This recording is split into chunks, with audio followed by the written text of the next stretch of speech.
also been responsible for design, development, and implementation of various telecom, IT, Setcom solutions at very national level as well. Tech leader, lifelong learner, and I must say committed professional with cross-domain experience of more than 20 years in Infosec AI, ML, quantum, space technology, and IT. That's not all. The best part about him is he is a passionate technocrat bringing entrepreneurial skills and approach into government organization. Yes, today, ladies and gentlemen, I am talking about our guest of honor, and I shall be more than glad to welcome him on stage, requesting and calling upon Kapil Jaiswal, Director Research and Infosec AI ML, Government of India. A huge round of applause.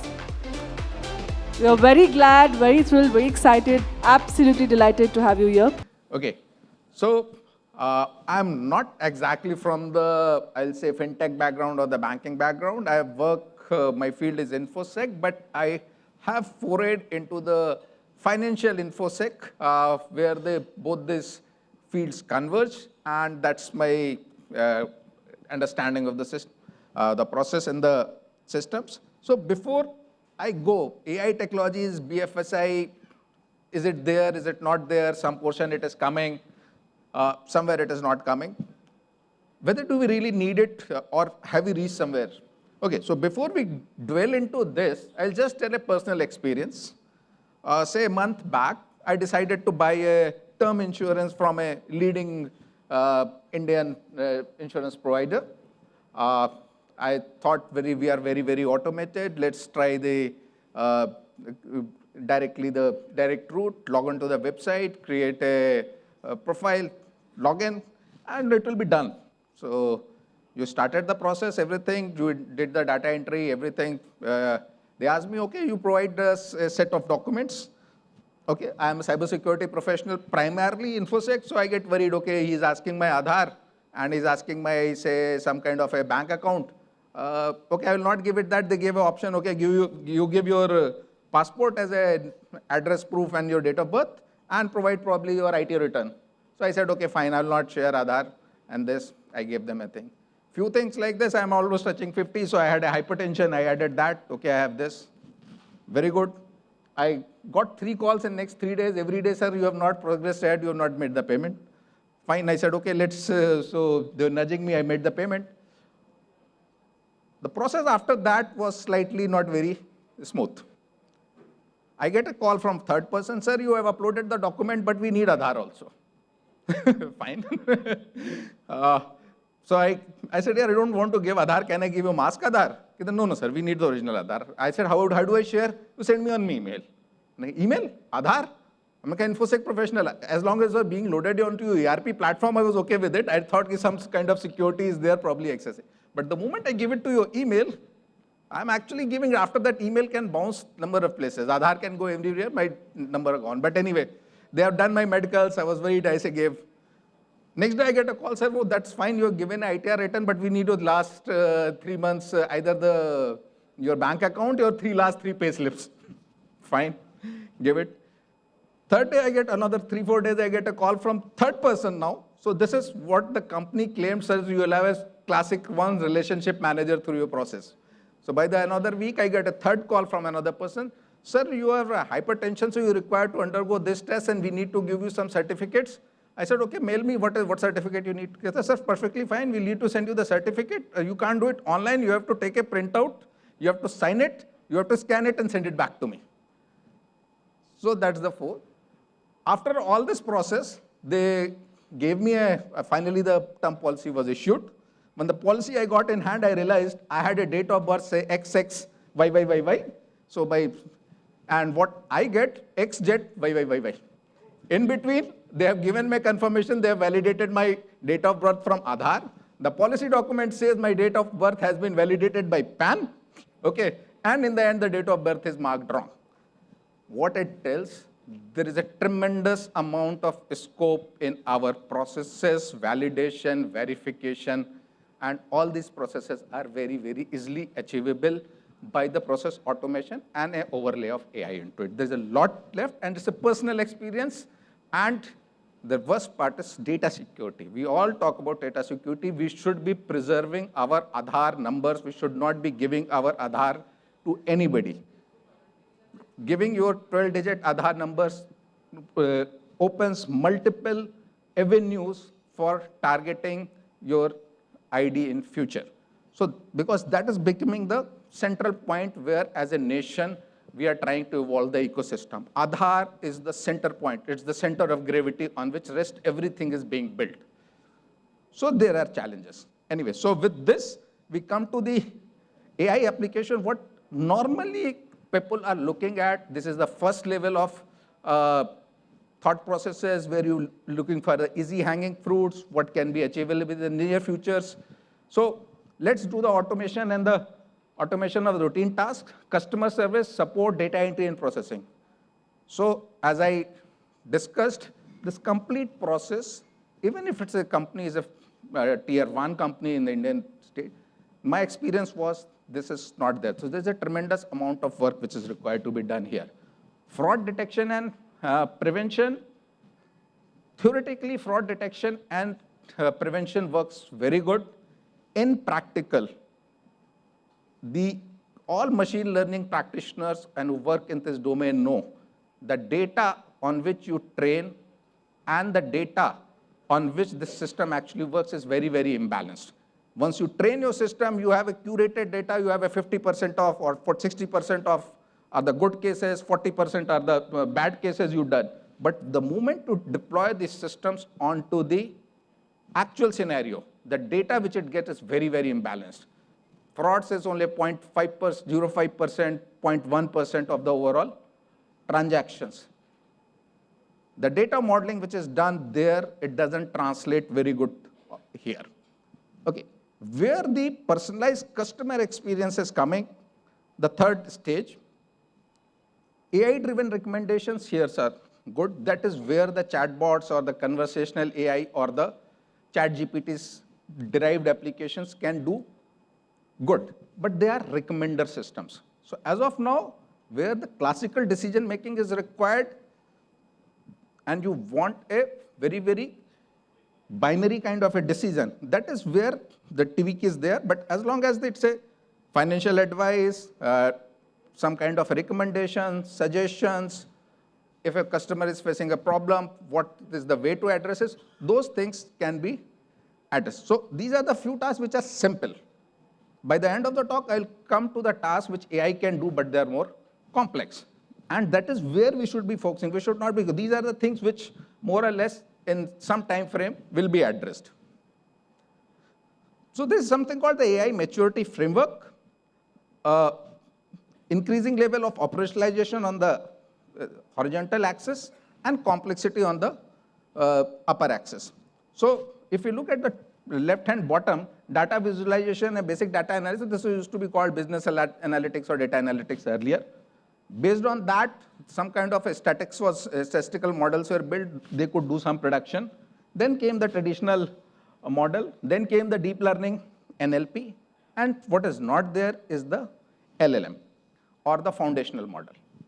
Now, there is one very clear, distinct differentiation between the pre-LLM and post-LLM, which you should understand. Before the LLM or the traditional model or even the deep learning models, the model gets trained on a data. You disconnect the data from the model now. You take the model, you train the systems inside your premise or in a controlled environment. Even the private data can be used. You bring it, that model, deploy in the operational environment, facing outside, facing customers, exposed to the cybersecurity risk. But there is no way to extract information of value out of that model. That model is simply numbers. Now, let's go to the domain where the chat GPTs are coming, or the foundational model, the large language models are coming. Once we train those models, they have a retention, they have a memory. What data you have fed in is not necessarily forgotten. The correct prompt engineering or the hacking of the LLM, which is being called, can retrieve the data back from the LLM. Okay? So the way that there's a field of cybersecurity, in future, or it's already evolving, there is a full-fledged field of AI security is coming up, how to secure the AI models. Along with that, the way we have a DPDP Act comes in India, we have a Cybersecurity Act before that. Similarly, the AI governance and the AI Security Act is also under framing. This is going to be a game changer in, say, 1.5 year. Game changer because it will bring the aspect of compliance on especially the financial services, because they are heavily regulated, on what kind of data they can put on the LLM. So first, we have to remember that the LLMs don't forget, they have a retention. Second, once the governance systems comes in, what kind of a data can be trained? So what kind of application you can transport to LLM will become a decision which every hierarchy will have to take. Now, these are the few key challenges. Normally, everything is very simple: privacy, operation, talent, skill, explainability, biases. Okay. But I would like to delve one nuance within each of them. Let's touch the bias first. Okay. You study everywhere from here to US, all machine learning models are biased. They don't give the customer experience. They have, once they are taking decisions, they are giving a disadvantaged section of the society. Or we take the case of US, the colored people are not being given jobs, loans, or the things. But you have to ask ourselves, what's exactly the nuance in this? The nuance is this: the data on which it's been trained represents reality. You like it or not, it's a reality. The decision making which you are going to do based on this, if you don't acknowledge that reality, your bottom line is going to get a hit. Where the bias should come into play, as and when a user faces this model, he should not get a feel that he's being denied a service because of his whatever is his representation or the format within society. So financial services will have to take a very, very conscious call whether we want to remove the biases in the system, but it has an impact on your bottom line subsequently, or design a system which, as for the user-facing system portion is there, they ensure that customer experience remains common to all strata of the society or everybody. Okay, it doesn't change. Now, biases can be removed. There are ways. You can take a machine learning model, nudge it. If you identify that there's a bias, you can add some positive training data, remove and nudge it to shift to that. Or you can identify, it's called nudging of the system. The second is, you can identify, okay, some subset which is causing the bias, you can jackknife it. So some training data you remove out of that machine learning model, retrain it without that data, and get a system which is performing some amount. So bias can be removed. There's a lot of work which is happening. But will it have an impact? So this is a kind of as of now, the open study, and there is no clear-cut answers how to design the system, but work is going on. The second was explainability and transparency.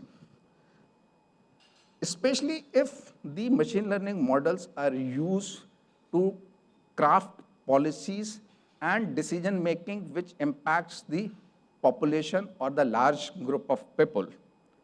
The people who are taking these decisions will require some kind of assurance that the policy or the explainability or the transparency is built into those models. So this is again I'll say, emerging field. Some of the work is there. Some of the explainability what people has brought in some companies. Once you generate a model and it's any decision which model takes, it gives a reference back to some of the data which was in fed, and it correlates with that and tries to tell you, okay, this is how it is, the decision is being made. But again, this is still a suggestive kind of a thing. Okay. Now coming to the other spectrum, that's the privacy and the security. So the way I've told earlier, DPDP Act combined with the future AI Security Act, which is in offering may come in 1 year, may come in 2 years. How much data we can expose onto the LLM, how much data we can expose onto for the machine learning model. Before that data is fed into machine learning model, has it been anonymized? All those questions will start coming in, and our training of these systems and design of the systems will have to follow this. Okay. Talent and skill set, it's a very, very evolving field. Every 6 months, the machine learning models are changing. Even the best of I had a team of research scientists on which I will say 15, 20 of my team are excellent, top of the line. Even they struggle to keep up with every time, every 3 months, new papers, new libraries are coming up and things like that. So it's a tough game. It's only the people who are very motivated. You got to have a team of people who are actually motivated to work in this field and strive. It's a 24/7 kind of a passion. It is for those people. Otherwise, it's not for the people who go 9 to 5 will work and go out and sleep. Those people are no longer remaining catching up in this field. So some concerns which are there once you are going for this: ethical considerations, privacy considerations, the way I told, personal experience. All that data is going. It is going into emails, or data is scanned copies and all this. They are not sticking to the ERP solutions. Even if they are gone into the ERP solutions, what's the guarantee that somebody can't download this data on a personal PC and share it outside? All those things. And based on that, if that data goes into the AI models, that's a problem. Regulatory compliance, it is going to increase. And workforce adaptation, it was a challenge around a year back, but the way LLMs are coming and where they can recommend few things. So you probably the workforce, a lower level workforce will not require to be very technical. With the in-house built LLM which tells them what to do even if they don't know how to exactly the process. In-house LLMs trained onto in-house processes, they can help them out. Whenever they interact with the customer or they get a query, they can just push the questions into the in-house LLM. In-house LLMs will give you the way ahead. This is the one of the very optimal solution which can work, and since it's a kind of a recommendatory system, this has a potential to be deployed and improve efficiency. Okay, so these are the challenges, and these are the last slide where I try to bring out tech adaptation, where it is going. So on the right side, we have got the older technologies, which companies which have been there, say, around more than 7 and 8 years. That's older logistic regression-based credit scoring. Technologies which have matured, generally which are there around 5 years to 8 years, where your chatbots, original chatbots which are not based on LLM, the new chatbots which are based on the LLM, automated claim processing, some churn prediction, and using the customer profiling decision trees. So these were kind of a mature things. These are, as of now, working. So any company which is looking to immediately go into, these are the tested, verified, mature technologies, which are there are 5 years plus and giving a reasonably good dividends. Those who wants to go into the more challenging work is the, say, compliance monitoring. So one of the companies yesterday presented a complete compliance monitoring framework on this. AI-based fraud detection. Fraud detection, we work with some of the Indian regulatory frameworks and some of the Indian agencies which monitor fraud, and our experience is fraud detection models, theoretically they are fine, but in practice they are not working very efficiently. Okay. So the newer one which is coming, and if you come at the left side of the thing, the AI threat modeling and voice AI for the lead nurturing or voice AI based authentication and verification, these are the new fields which are emerging. They are challenging. Customer journey personalization, yes, there is a lot to be there. Financial pricing advisory. So all these are the challenges which are improving. This is where the technology stack exists, but the results are not very good. They require training, they require maturity, and they require a lot of effort. So tech adaptation, this is the cycle, and this is a courtesy PwC report. So the credit goes to them to work out this. This is approximately 8-9 month old tech report. What it tells us in this AI adaptation in the BFSI, so these are the technologies, generally most of the technologies are listed out. We have a certain technology which are mature, which you can go immediately, certain which are evolving, test beds, proof of concepts, and if they mature, please move ahead. Few are emerging, so probably in those domains, the big companies can take a, big banks or big firms can take a risk.